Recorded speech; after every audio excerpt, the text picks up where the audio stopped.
From Fox 15, News 15 Today starts now. Good morning. You're watching News 15 Today. I'm Carter Siminow. Thanks for tuning in this Friday morning. Let's start with a check on the forecast with Storm Track 15 meteorologist Corey Smith. Corey, what can we expect for the 4th of July weekend?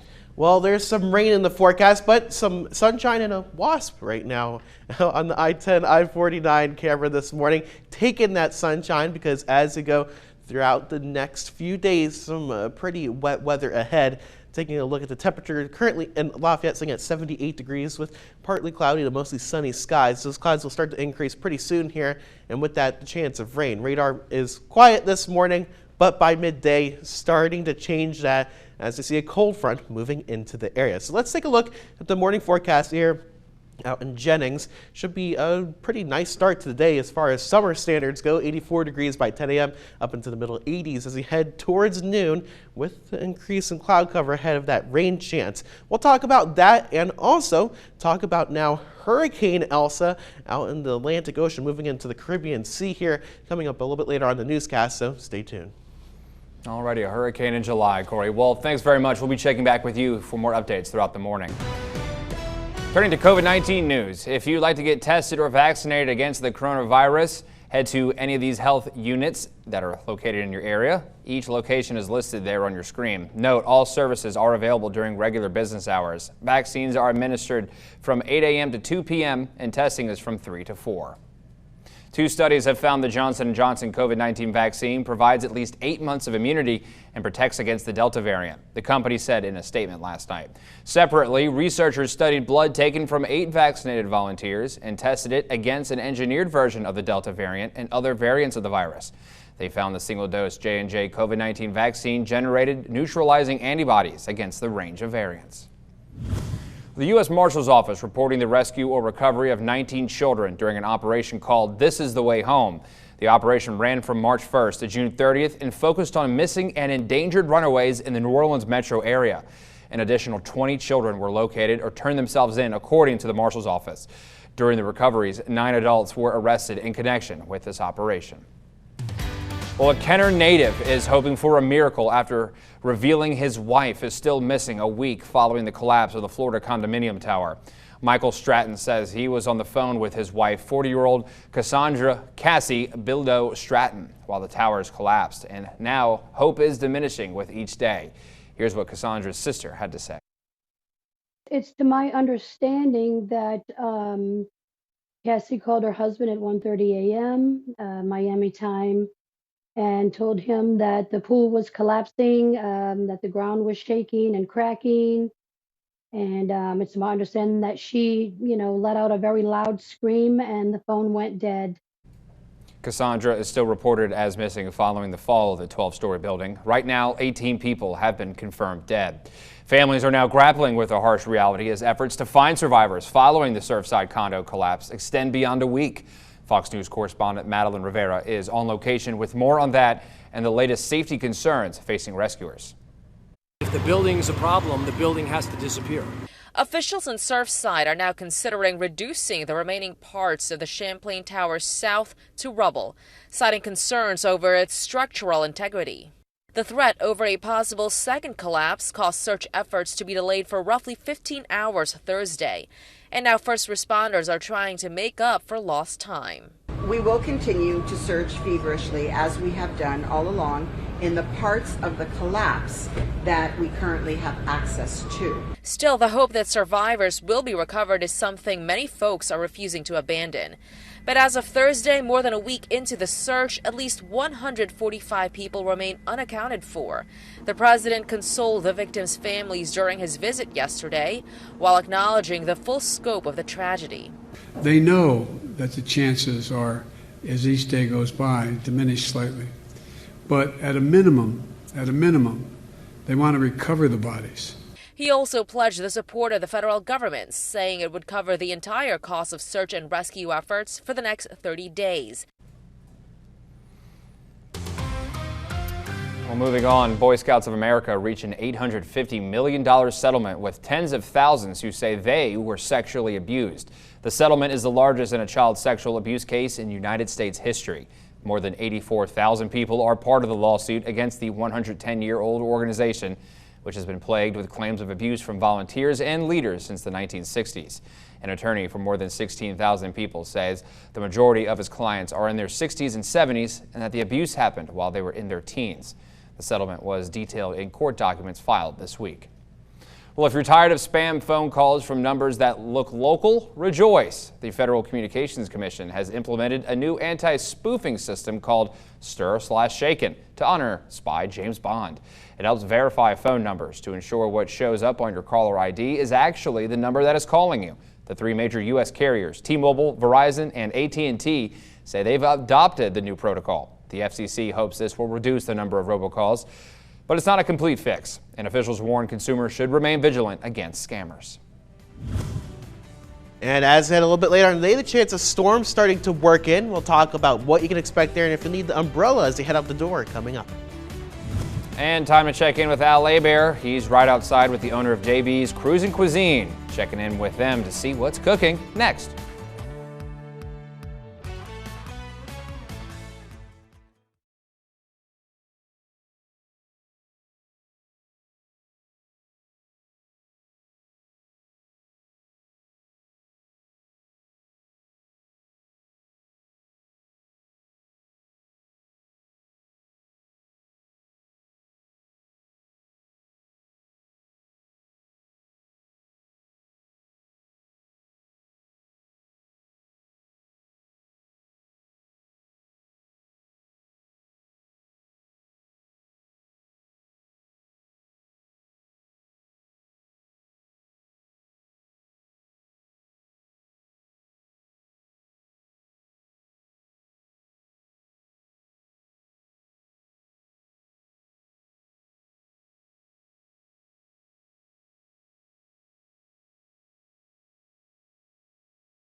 Welcome back. It's time for another Friday feed with Al Abair, who is right behind us this morning, cooking out back, doing some 4th of July barbecuing this morning. Al, how is the progress coming? Hey, Carter, you know what? I hope you're paying attention, Carter, because there's a lot of good tips we're learning this morning from JB, JB's Cruising Cuisine. Now, JB, I never saw this before. You got a really unique method of keeping your meat moist. Look at this meat. Tell us what that is. Yeah, so I use some bottle of cold water, and I kind of sprinkle it over just to kind of keep my meat very moist. I just kind of just dab it over right here a little bit. So over the meat. Now, I tend to use basting sauce. I never saw this before. But, of course, if you use basting sauce, that's going to add some calories, right? It will, and you don't want that. No, I don't, because, you know, I'm all about being healthy sometimes. So we got the burgers here. Let's take a look at these. And we're going to put these on.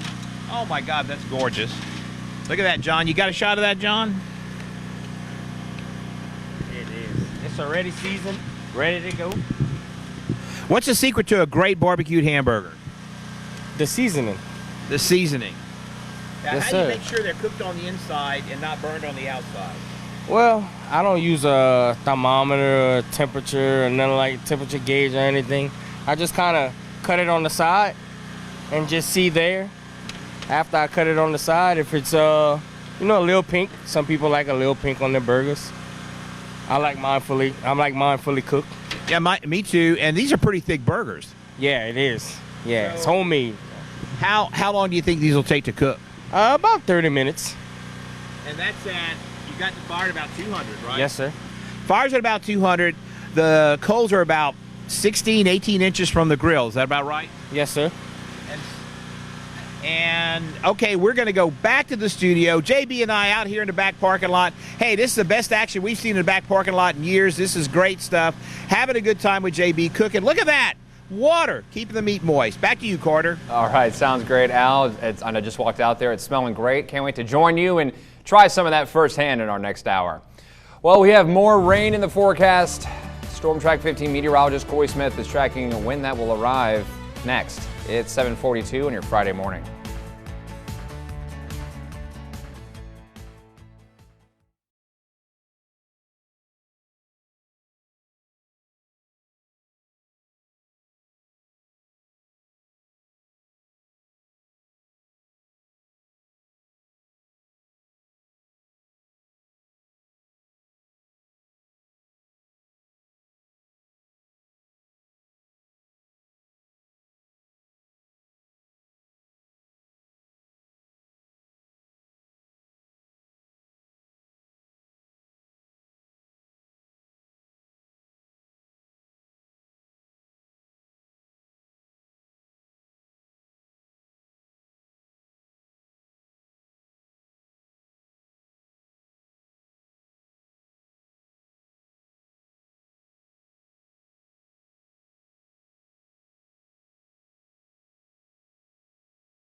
Always tracking, always alerting. Here's your Storm Track 15 weather.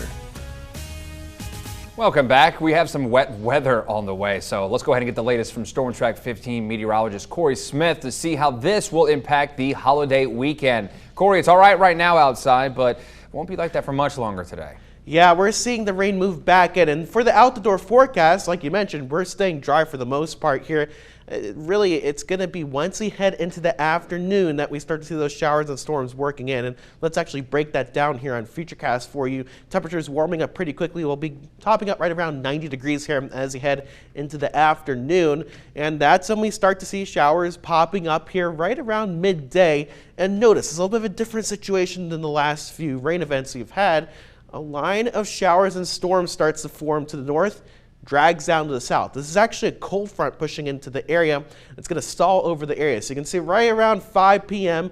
we're seeing scattered to widespread storms, heavy rain, of course, gusty winds, maybe some ponding on the roads as they push down to the south. And we can't rule out some scattered downpours here as we head into the overnight as well. Temperatures will be mild though.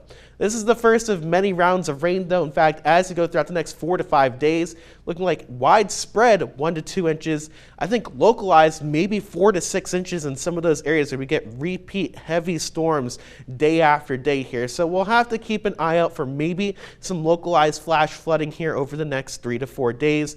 The 4th of July weekend, though, looking pretty wet. In fact, I think this afternoon, as well as pretty much your whole Saturday, look to be on the very wet side, if not a washout. Sunday looking a little bit better right now. I think the boundary is a little bit further south, so maybe the storms will be just contained to the coast, but we'll keep an eye on that. I know a lot of people are going to be heading out for festivities this weekend. Now, let's move on to the tropics. Now, Hurricane Elsa out in the Atlantic Ocean, moving right over Barbados right now with west-northwest motion of around 28 miles per hour. So it's really moving pretty quick here. Max winds of 75 miles per hour. This is the latest track here from the National Hurricane Center, and there hasn't really been many changes to it except for the strength. By 10 a.m., we do expect a new track out, and to be honest, I think we're going to see a little bit of a westward shift in this. We'll have to see if they kind of go along with that thinking, but for the next 36 hours, keeping Elsa as a Category 1 hurricane moving through the Caribbean Sea here. By Monday to Tuesday, we expect this storm to start to move into the Gulf of Mexico. Where this heads is really up in the air right now, but like I mentioned before, I do think that we see this track start to shift a little bit to the west here as we go into the next few updates with this. We'll have to see if they actually do that or not, but I think the big picture is this won't be set. This is going to move a lot here over the next few days, and we'll keep you updated over the weekend as the storm continues to make its journey.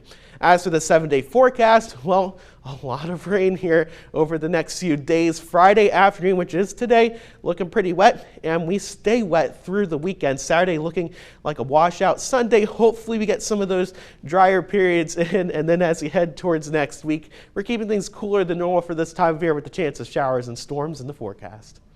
All righty. Well, hopefully we can get some clear weather on Sunday, enough time for me to enjoy the slip and slide I've been talking about all week long, Corey.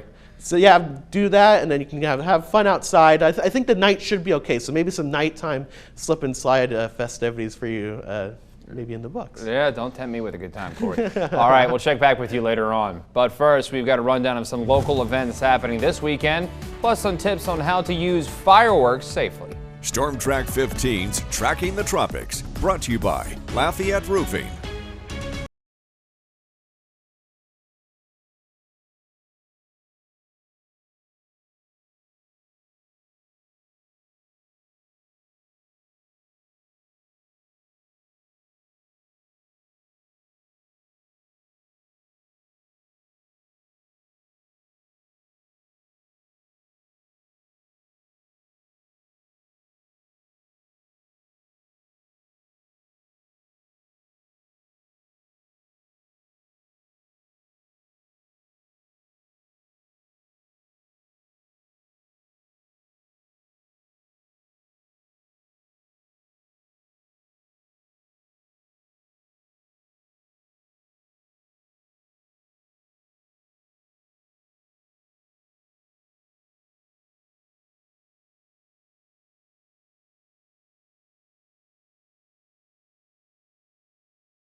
Welcome back. The Louisiana Department of Wildlife and Fisheries is taking part in Operation Dry Water this weekend. Well, what does that mean? It means starting today until July 4th, agents will be out in force patrolling state waterways for impaired boat operators. Nationwide, alcohol is the leading known contributing factor in fatal boating incidents. Alcohol played a role in 4 of 24 boating fatalities in Louisiana last year. Louisiana State Troopers are encouraging drivers to be safe this holiday weekend. This weekend is one of the busiest travel periods of the year, which often leads to more crashes. Troopers are asking drivers to be attentive to their surroundings, exercise patience, show courtesy to others, and limit distractions inside the vehicle.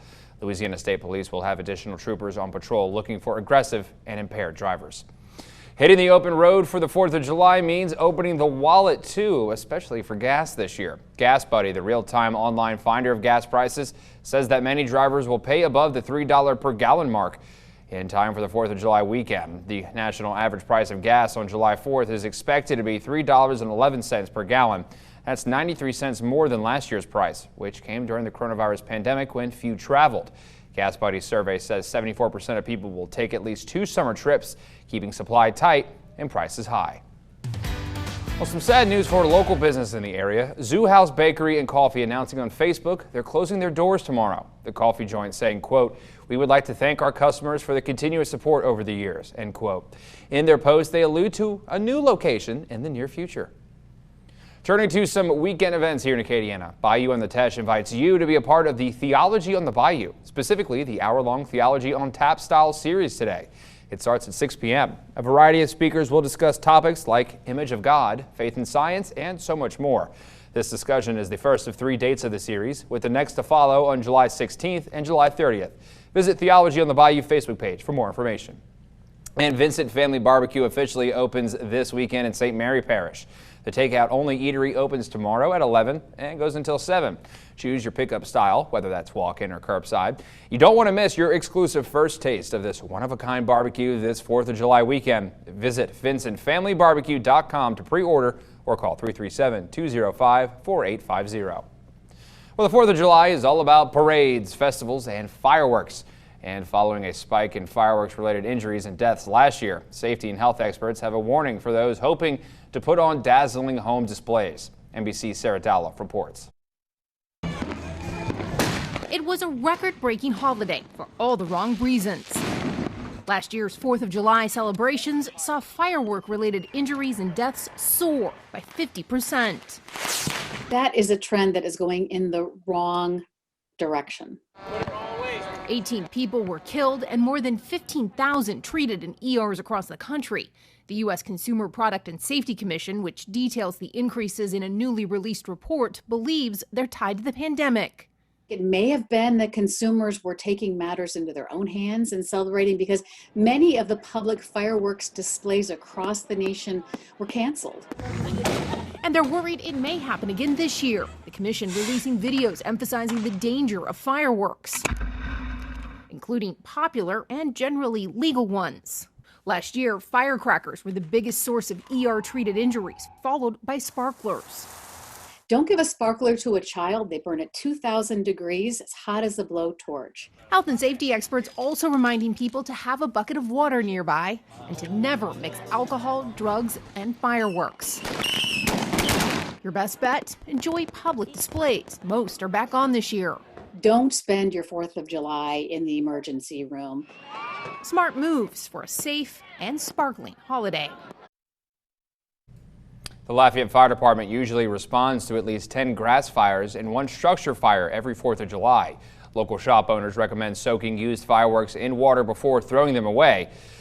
We will now go to break. We'll have some news before we head into our last hour of News 15 today.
Opelousas police are searching for James Thompson, wanted on multiple warrants. Thompson is facing various charges for theft, drug paraphernalia, and drug possession. Police say Thompson was involved in 2 separate incidents, each involving theft related to catalytic converters. During the second incident, Thompson was stopped for a license plate violation, where officers found multiple illegal items in his possession. Thompson fled the scene before police could take him into custody. As we go into this afternoon, showers and storms scattered in nature as the cold front moves in. As we go into the weekend, Saturday looking like a washout, honestly, right now. Sunday, a little bit better. Maybe just dry enough, especially in those evening hours, to maybe enjoy those firework displays. After that, we're keeping things wet as we go into next week. Oh boy, not what most people would want on a 4th of July weekend, but you have mentioned that come time for nighttime and fireworks time, we could see some clear skies. Yeah, that's the hope right now. We'll see. We'll have a better idea tomorrow, I think, but looking a little bit better right now. All right, well, we'll keep track with you and keep track of Elsa in our next hour, where our coverage continues. Anytime on our website, kadn.com as well. We've got more local headlines, updates in our Crime Watch. We have Al Aber out in the back. We're going to be trying some barbecue. And we have everything you need to know happening this morning around Acadiana and the state, and a preview of the weekend. Stay with us right here after this short break.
This morning on News 15 today, the Opelousas Police Department looking for a suspect wanted on various theft and drug charges in St. Landry Parish. What we know